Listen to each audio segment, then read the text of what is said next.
Que la bénédiction de Dieu le Père, de Dieu le Fils et de Dieu le Saint-Esprit soit avec vous et avec toute votre famille.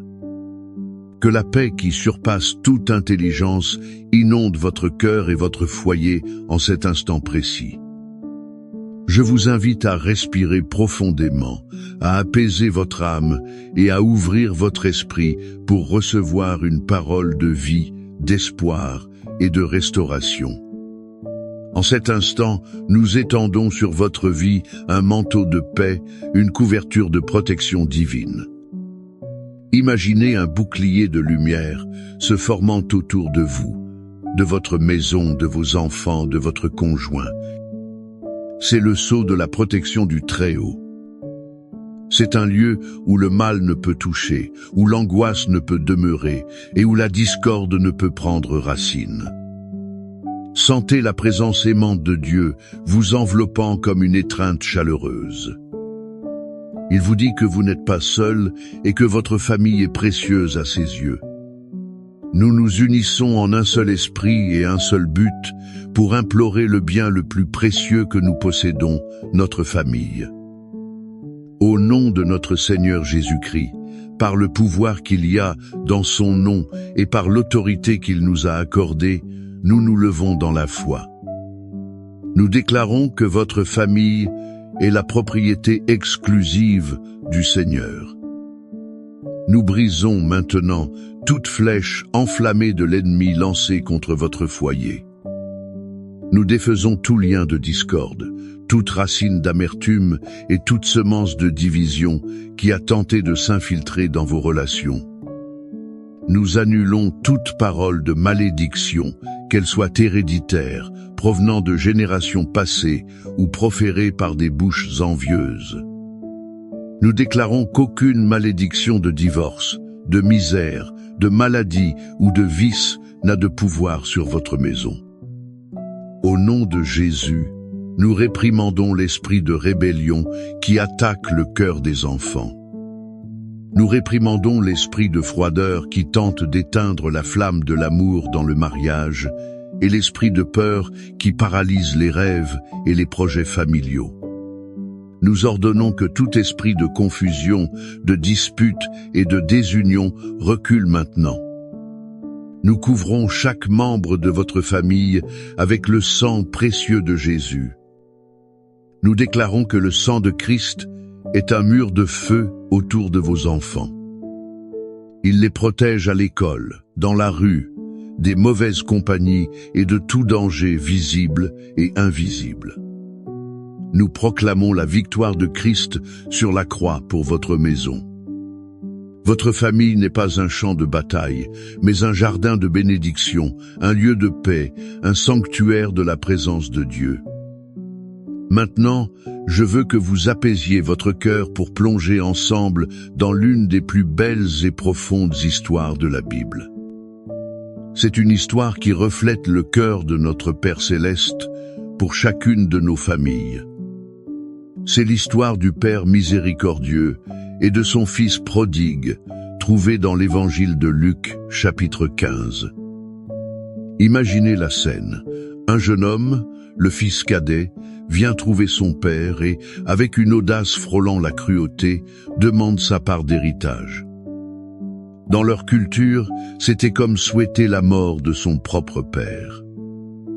Mais le père, dans un acte d'amour incompréhensible, consent. Il donne à son fils ce qui lui revient de droit et le voit partir. Essayez de sentir la douleur dans le cœur de ce père, voyant son fils bien-aimé lui tourner le dos. Il choisit un chemin d'indépendance et de plaisir passager, un chemin loin de l'amour et de la protection du foyer. Le fils part pour une terre lointaine et, comme le dit la Bible, gaspille tout ce qu'il avait, vivant de manière irresponsable. Il cherche le bonheur dans les fêtes, les biens matériels, les amitiés superficielles, mais ne trouve que le vide. Et quand l'argent vient à manquer, les amis disparaissent, et une grande famine frappe cette terre. il se retrouve réduit à la plus profonde misère, s'occupant des porcs et souhaitant manger la nourriture donnée aux animaux. C'est au fond du gouffre, dans la solitude et l'humiliation, qu'il revient à lui. Il se souvient de la maison de son père.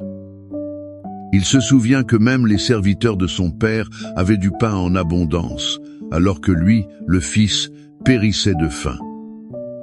Et à ce moment-là, une décision est prise. Je me lèverai et j'irai vers mon père. Pendant ce temps, que faisait le père?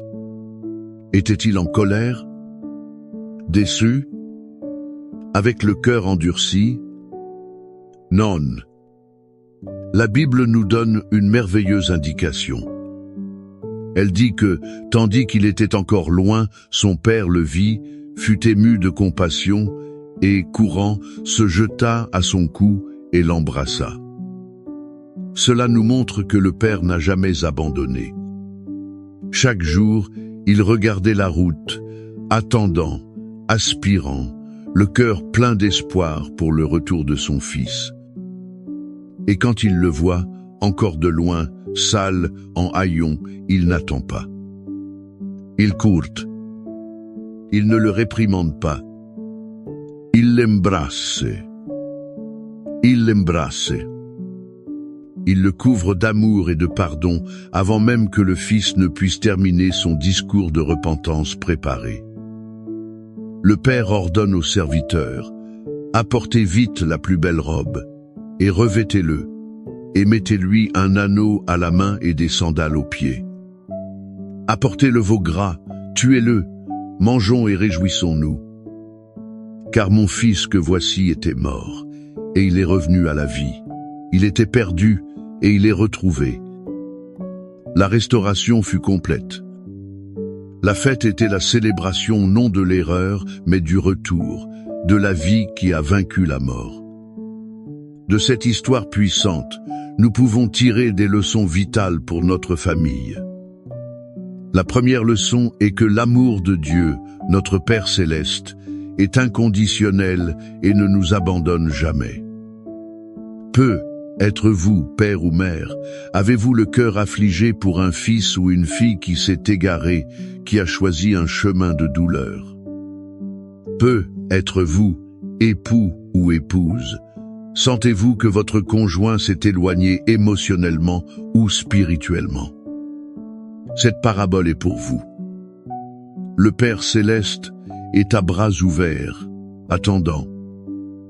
Son amour ne dépend pas de notre mérite, mais de sa nature.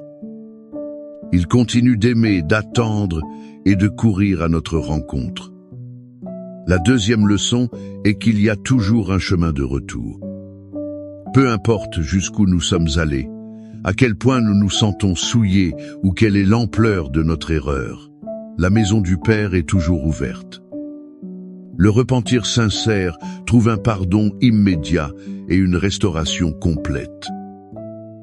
Pour votre famille, cela signifie qu'il n'y a pas de blessure si profonde qu'elle ne puisse être guérie. Il n'y a pas de relation si brisée qu'elle ne puisse être restaurée par le pouvoir du pardon et de la grâce de Dieu. La troisième leçon est le pouvoir de la célébration du pardon. Tandis que le fils aîné s'indignait de la fête, le père comprit que la réconciliation est la plus grande raison de célébrer. Dans nos familles, combien de fois agissons-nous comme le frère aîné, gardant des ressentiments, pointant les défauts et refusant de pardonner? Avons-nous été ce père qui court pour embrasser ou le frère qui reste dehors, consumé par l'amertume? Dieu nous appelle à être des agents de réconciliation dans notre foyer, à pardonner comme nous avons été pardonnés et à célébrer chaque pas de retour vers l'unité. Tout comme le père de la parabole désirait ardemment la protection et la présence de son fils à la maison. Notre Père céleste nous offre de puissantes promesses de protection et de soins. Ces promesses sont un refuge sûr pour nous et pour toute notre famille. L'une de ces promesses est scellée dans le psaume 91, qui est la déclaration de la protection que le Père offre à ceux qui lui font confiance. Et le psaume 23 est l'affirmation de son soin de berger qui nous guide et subvient à tous nos besoins. Je vous invite maintenant à fermer les yeux, si possible, et à recevoir ces paroles non comme une simple lecture. Recevez-les comme un décret de foi sur votre maison. Écoutez avec le cœur. Celui qui demeure sous l'abri du Très-Haut repose à l'ombre du Tout-Puissant. Je dis de l'Éternel, il est mon Dieu, mon refuge, ma forteresse, et je me confie en lui. Car c'est lui qui te délivre du filet de l'oiseleur, de la peste pernicieuse. Il te couvrira de ses plumes, et tu trouveras un refuge sous ses ailes. Sa fidélité est un bouclier et une cuirasse. Tu ne craindras ni les terreurs de la nuit, ni la flèche qui vole de jour, ni la peste qui marche dans les ténèbres, ni la contagion qui frappe en plein midi. 1000 tomberont à ton côté et 10 000 à ta droite, mais le mal ne t'atteindra pas. De tes yeux seulement tu regarderas, et tu verras la rétribution des méchants. Car tu es mon refuge, ô Éternel. Tu as fait du Très-Haut ta demeure. Aucun malheur ne t'arrivera, aucun fléau n'approchera de ta tente. Car il ordonnera à ses anges à ton sujet de te garder dans toutes tes voies. Ils te porteront sur leurs mains, de peur que ton pied ne heurte une pierre. Tu marcheras sur le lion et sur l'aspic, tu fouleras le lionceau et le dragon. Puisqu'il m'aime, je le délivrerai, je le protégerai, car il connaît mon nom. Il m'invoquera, et je lui répondrai. Je serai avec lui dans la détresse. Je le délivrerai, et je le glorifierai. Je le rassasierai de longs jours, et je lui ferai voir mon salut. Père bien-aimé et miséricordieux, basé sur ta parole et sur la certitude de ton amour, nous élevons notre prière à toi. Ô Dieu, comme le Père de la parabole, tu attends patiemment chaque enfant qui s'éloigne. C'est pourquoi nous crions maintenant pour tous les fils et filles qui sont loin de la maison, loin de tes chemins. Seigneur, où qu'ils soient, que ton Saint-Esprit les convainque de péché, de justice et de jugement. Éveille en eux la mémoire du foyer, la nostalgie de ton amour. Brise les chaînes des vices, des mauvaises compagnies, des idéologies qui les emprisonnent. Père, envoie tes anges pour les garder et crée une sainte insatisfaction dans leur cœur avec la vie qu'ils mènent. Pour que, comme le Fils prodigue, ils puissent revenir à eux-mêmes et prendre la décision de revenir. Et à nous, Père et Mère, donne-nous un cœur comme le tien, un cœur qui espère, qui prie sans cesse et qui est prêt à courir, embrasser et pardonner. Nous prions pour les mariages, Seigneur. Restaure la communication, la complicité et la romance. Là où l'amour s'est refroidi, rallume la flamme du premier amour. Là où il y a des blessures de trahison, de paroles dures, de négligence, nous demandons ta guérison profonde. Que les conjoints puissent se pardonner et se voir avec les yeux de la grâce. Nous déclarons que le divorce n'est pas l'héritage pour ta famille. L'héritage est l'unité, la fidélité et la joie de construire une vie ensemble sous ta bénédiction. Nous crions aussi pour la réconciliation entre parents et enfants, entre frères et sœurs, entre tous les membres de la famille. Retire tout orgueil, toute rancune et tout ressentiment. Que ton amour soit le lien parfait pour unir les cœurs. Conformément à la promesse du psaume 23, nous déclarons que tu es le berger de notre famille et que rien ne nous manquera. subvenant à tous nos besoins financiers, ouvrant des portes d'emploi, multipliant nos ressources. Que le pain ne manque jamais à notre table, mais par-dessus tout, que la paix, la foi et la gratitude ne manquent jamais dans nos cœurs. Nous prions pour la guérison, Seigneur. Guérison physique pour toute maladie dans le corps de chaque membre de notre famille. Guérison émotionnelle pour les blessures de l'âme, pour l'anxiété, pour la dépression. Guérison spirituelle, nous libérant de toute oppression. Nous recevons ta protection, ta provision et ta restauration complète. Si vous croyez, je vous invite à interagir avec nous. Écrivez le nom de votre famille dans les commentaires. Chaque nom écrit sera un mémorial devant Dieu et nous serons unis comme une armée de foi, intercédant les uns pour les autres.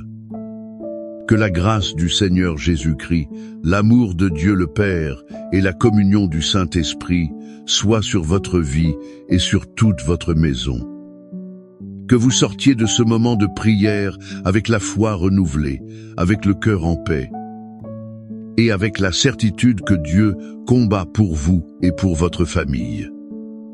Que votre foyer soit un morceau de ciel sur terre, un lieu de refuge, d'amour et de bénédiction sans mesure. Recevez cette bénédiction non comme une fin, mais comme le début d'un nouveau temps de victoire et de restauration. Amen.